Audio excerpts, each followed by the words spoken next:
Everyone. तो last part में हमें लियोन की स्टोरी के बारे में पता चला था कि कैसे एक एक्सीडेंट की वजह से उस लड़के की आत्मा लियोन की बॉडी के अंदर चले जाती है और उसका एक नया स्टेटस बन जाता है। अब जहाँ उसने लियोन की लाइफ को जीना था और वो दुनिया उसकी नॉर्मल दुनिया से भी काफी ज्यादा अलग थी, बट यहाँ पर लियोन की लाइफ भी इतनी ज्यादा आसान नहीं थी क्योंकि उसे सेक्ट के लोग बुले क्या करते थे क्योंकि वो एक स्वॉर्ड स्लेव था, यानी कि वो स्वॉर्ड धोने का काम किया करता था और उसका लेवल भी इतना ज्यादा नहीं था जिससे कि वो सेक्ट का स्टूडेंट बन पाए। तो इसलिए लियोन अपने आप से वादा करता है कि वो भी पावरफुल बन के दिखाएगा जिससे कि उसे बाद में कोई भी बुली ना कर पाए। अब आगे तो इस एपिसोड की शुरुआत में हम लियोन को देखते हैं जो कि ठान लेता है कि अब उसे स्वॉर्ड वॉशिंग पैवेलियन में काम नहीं करना है और उसे भी बाकी स्टूडेंट्स के साथ अपनी पावर्स को बढ़ाने के लिए अपना कल्टीवेशन प्रैक्टिस शुरू करनी होगी। इसके लिए उसे सेक्ट के बाहर जाना पड़ेगा और उसे यहाँ से काम भी छोड़ना होगा। तो इस बात पर वो उस बूढ़े आदमी से परमिशन लेने जाता है, तो जिस पर वो आदमी उससे कहता है कि तुम्हें नहीं लगता कि सूजिया की पिल्स देने के बाद भी तुम्हारा लेवल इतना ज्यादा कम है और तुम वर्क हार्ड तो करते हो लेकिन तुम हर बार फेल हो जाते हो, इसलिए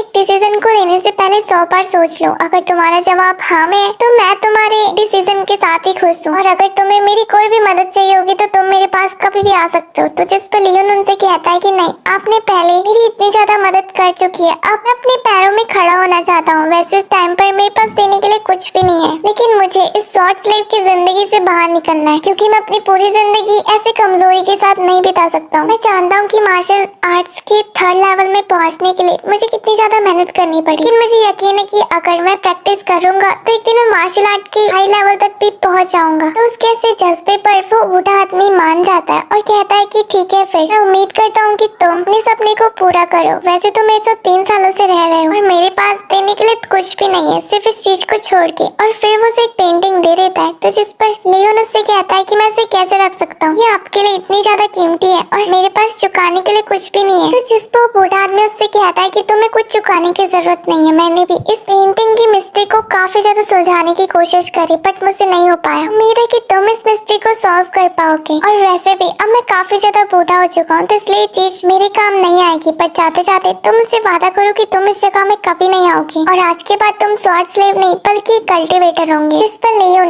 उनकी बातों पे एग्री होता है। अब हम जंगल का सीन देखते हैं जहाँ पर लियोन बैठकर पेंटिंग को देख रहा होता है और जैसे उसकी नजर उस पेंटिंग में बने टाइगर के ऊपर जाती है तो वो देखता है कि वो अचानक से पेंटिंग से बाहर निकल के उसके ऊपर अटैक करने वाला होता है, पर तभी वो उस पेंटिंग को बंद कर देता है और कहता है कि वाकई में ये बहुत ज्यादा डरावना था, लेकिन मुझे लगता है कि शायद मैं इस टाइगर की मदद से टाइगर मूव्स को सीख सकता हूँ और टाइगर फिस्ट को भी हासिल कर सकता हूँ, लेकिन इसके लिए मुझे थोड़ी प्रैक्टिस और करनी पड़ेगी। और फिर वो वहाँ पे अपनी प्रैक्टिस करने लगता है कि तभी एक बंदा आकर उसके ऊपर एक अटैक कर देता है। अब यहाँ पर उन दोनों के बीच में आपस में फाइट होने लगती है, जहाँ हम देखते हैं कि पहले तो उन दोनों की फाइट बराबरी की होती है, लेकिन लियोन उसे काफी ज्यादा मारता है जिस पर वो बंदा लियोन को रुकने के लिए कहता है, तो जिस पर लियोन उससे कहता है कि तुम कौन हो। अब जिस पर वो बंदा अपना मार्क्स हटाता है और कहता है कि तुम मुझे कैसे भूल गए, मैं तुम्हारा दोस्त हूँ ना। वैसे ये सब कुछ छोड़ो, तुम वाकई में काफी ज्यादा पावरफुल हो चुके हो पहले से, इवन कि तुमने मुझे फाइट में भी हरा दिया। मुझे ये सब कुछ पता क्यों नहीं चला कि तुमने मार्शल आर्ट के लेवल में ब्रेक थ्रू कर चुका है। तो जिस पर लियोन उससे कहता है कि तुम यहाँ रहते भी हो, जब देखो तुम क्लैन के मिशन के लिए हमेशा बाहर चले जाते हो। अब हम यहाँ उन दोनों को गुफा के अंदर देखते हैं जहाँ पर कि वो लड़का उसका नाम हाओ चेन होता है और वो कहता है कि आखिर तुम सेक्ट के आउटर स्टूडेंट क्यों बनना चाहते हो, अब तो तुम्हारा लेवल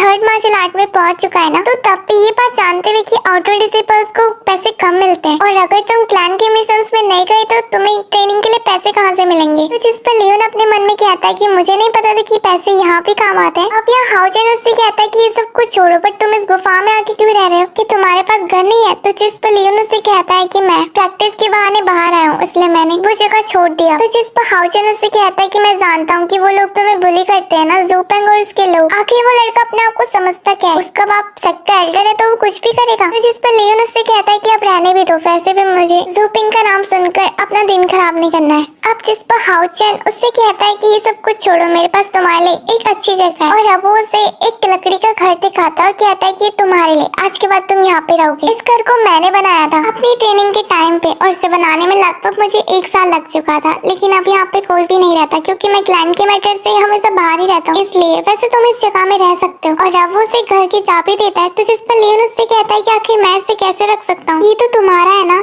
अब उसके जवाब में हाओचन उससे कहता है कि ये किसी सोने का तोड़ी बना है, लकड़ी का ही तो है, और वैसे भी मैं क्लैन में रहता हूँ तो तुम इस जगह में रह सकते हो ना। और इसके बाद वो ये कहते हुए चले जाता है कि मेरे पास एक टास्क है करने के लिए, वेल मैं तुमसे बाद में आके मिलूंगा और आते टाइम तुम्हारे लिए कुछ खाने के लिए भी ले आऊंगा। यहाँ हमें रात का सीन दिखाया जाता है जहाँ पे लियोन अपने सामान को रख रहा होता है कि तब एक लेटर नीचे गिर जाता है, जिस पर लियोन उस लेटर को उठाकर पढ़ता है और देखता है कि उसमें वो दिन लिखा हुआ था जिस दिन सूजिया ने लियोन को लास्ट में दवाइयाँ दी और कपड़े और रहने का सामान भी। तो जिस पर लियोन उसे पढ़ के कहता है कि मुझे नहीं पता था कि इस बॉडी का ओनर सूजिया से इतना ज्यादा प्यार करता है, इसलिए मैं सोचूं कि पढ़ने में इतना ज्यादा वीक क्यों था। और अब वो एक बार फिर से उस पेंटिंग को अपने हाथों में पकड़ता है और कहता है कि क्या मुझे अपनी स्टडी को कंटिन्यू करना चाहिए, लेकिन उस टाइगर का प्रेशर वाकई में बहुत ज्यादा है। यहाँ पे उसे पेंटिंग को खोलने में डर लग रहा होता है, तो इसलिए वो उसे साइड रख देता है और कहता है कि मैं ये चीज नहीं कर सकता हूँ, लेकिन अगर मैंने इस चीज की प्रैक्टिस नहीं करी तो आखिर मैं स्ट्रॉन्ग कैसे बन पाऊंगा और उन लोगों को सबक कैसे सिखाऊंगा जिन्होंने कि मुझे हमेशा बुली करा। इसलिए अब वो उस पेंटिंग को लेकर बाहर चले जाता है और उसे खोल लेता है, तो जिससे काफी देर प्रेशर और ऑरा बाहर आने लगता है, जिससे कि उसे काफी ज्यादा तकलीफ हो रही होती है और वो उस पेंटिंग में फोकस भी नहीं कर पा रहा होता है और उसकी आंखें जलने लगती है। तो जिस पर वो काफी ज्यादा मेहनत करके उस चीज को पढ़ने की कोशिश करता है, जहाँ वो उस टाइगर फिस्ट की कुछ मूव्स की प्रैक्टिस करने लगता है और कुछ ही देर में वो वाकई में उसे सीख भी लेता है। यहाँ पे उसका ब्रेक थ्रू हो चुका था और उसे टाइगर फिस्ट मिल चुका था, तो ये चीज देखकर वो काफी ज्यादा खुश होता है और कहता है कि फाइनली उसने टाइगर फिस्ट के मूव्स को बड़ी आसानी से सीख लिया। इसलिए अब वो उस पेंटिंग को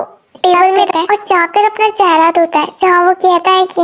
ये पहला कदम था, बाकी चीजें तो बाकी है। इसके बाद हमें सुबह का सीन दिखाया जाता है जहाँ पे कि हम हॉल का सीन देखते हैं, जहाँ पे स्टूडेंट्स और मास्टर मौजूद थे। यहाँ पे पहुंच जाता है तो उसको देखकर वो लोग आपस में बातें करने लगते हैं कि ये तो वही स्वॉर्ड स्लेव है ना, आखिर ये यहाँ पे क्या कर रहा है। और जानते हो सिस्टर सूजिया की वजह से ही वो टेक में इस रह पा रहा है और उसके पास आज खाने के लिए पैसे और पहनने के लिए कपड़े हैं। अब यहाँ पर वो मजाक उड़ाने लगते हैं, तो सीधा लियोन मास्टर के पास आकर उन्हें ग्रीट करते हैं, तो जिस पर मास्टर उससे कहते हैं कि तुम तो वही स्वॉर्ड स्लेव हो ना, वैसे मैंने तुम्हारे बारे में बहुत कुछ सुना है कि आजकल तुम प्रैक्टिस कर रहे हो। तो जिस पर लियोन उससे कहता है कि हाँ आपने बिल्कुल सही सुना है, मैं यहाँ पर आउटर डिसाइपल के लिए बनने के लिए आया हूँ और सेक्ट के रूल्स के अकॉर्डिंग जिसका लेवल हर मार्शल आर्ट में ब्रेक थ्रू हो जाए वो आउटर डिसाइपल बन सकता है। तो जिस पर वो मास्टर कहते हैं कि हाँ तुमने बिल्कुल सही कहा, लेकिन तुम नहीं, क्योंकि तुम यहाँ के नौकर हो। तो जिस बात पे लियोन को गुस्सा आती है और अब उनसे कहता है कि क्या आप भूल गए कि सेक्ट के 18th आर्टिकल में लिखा है कि सारे स्टूडेंट्स का लेवल मार्शल आर्ट के थर्ड लेवल में होना चाहिए आउटर डिसाइपल के लिए अप्लाई करने के लिए। और इस बात से कोई फर्क नहीं पड़ता है कि कौन नौकर है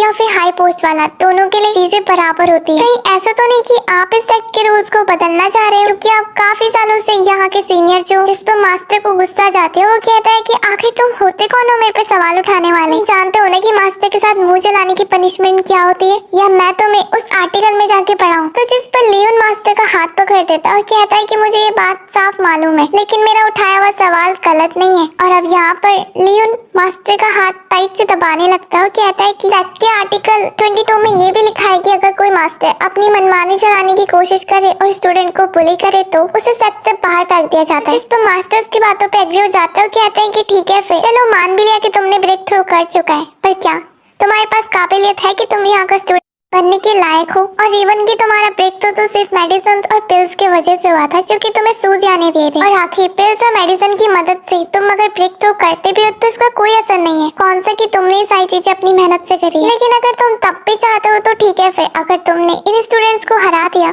या फिर इनके 10 वार से बच गए तो मैं तुम्हें आउटर डिसाइपल बनाने के लिए तैयार हूँ। तुम इन सब में से किसी एक को चूज कर सकते हो। यहाँ दूसरी तरफ सारे सारे स्टूडेंट उसके ऊपर हंसने लगते हैं। दूसरी तरफ लियोन मास्टर से कहता है कि आप मुझसे वादा करो कि जो आपने कहा है वो सच है। तो जिस पर मास्टर से वादा करते हैं और कहते हैं कि अगर तुम हार गए तो तुम्हें वापस से स्वॉर्ड वॉशिंग पेविलियन में जाकर नौकर बनना पड़ेगा। जिस पर लियोन एग्री हो जाता है। अब यहाँ पर जोपिंग सामने आता है और कहता है कि क्यों ना कि मैं तुम्हारे साथ फाइट करूँ, और वैसे भी अभी पहले का बदला भी तो रह रखा है तुमसे। वैसे मेरे पास टाइम वेस्ट करने का इतना समय तो नहीं है तुम्हारे पास, लेकिन तभी भी मैं 10 को छोड़ के अगर तुम मेरे 5 मूव से बच गए तो तुम आउटर डिसाइपल बन जाओगे, ठीक है। अब जिस पर लियोन और मास्टर उसकी बातों पे एग्री होते हैं। अब यहाँ पर उन दोनों के बीच में फाइट स्टार्ट होती है, जहाँ पे कि जोपिंग लियोन के ऊपर अटैक करता है तो लियोन बड़ी आसानी से उसके वार से बच जाता है, और दूसरी तरफ लियोन उन सारे अटैक्स को गिन रहा होता है। यहाँ पे दूसरी तरफ उन दोनों के बीच वापस से फाइट स्टार्ट होती है, जहाँ पर लियोन बड़ी आसानी से उसकी हर वार में बच जाता है। अब यहाँ पर चौथे अटैक में उल्टा लियोन उसे अपनी पावर से पीछे गिरा देता है। ये देखकर वहाँ के लोग काफी ज्यादा हैरान होते हैं और यहाँ पर अब लास्ट पार्ट बचा था और इसी के साथ ये एपिसोड यहीं पर एंड हो जाता है। और मेरे कि आपको पसंद आया होगा और हाँ, कमेंट सेक्शन में बताना मत भूलना कि लियोन उसे हरा देगा। तब तक के लिए बाय बाय।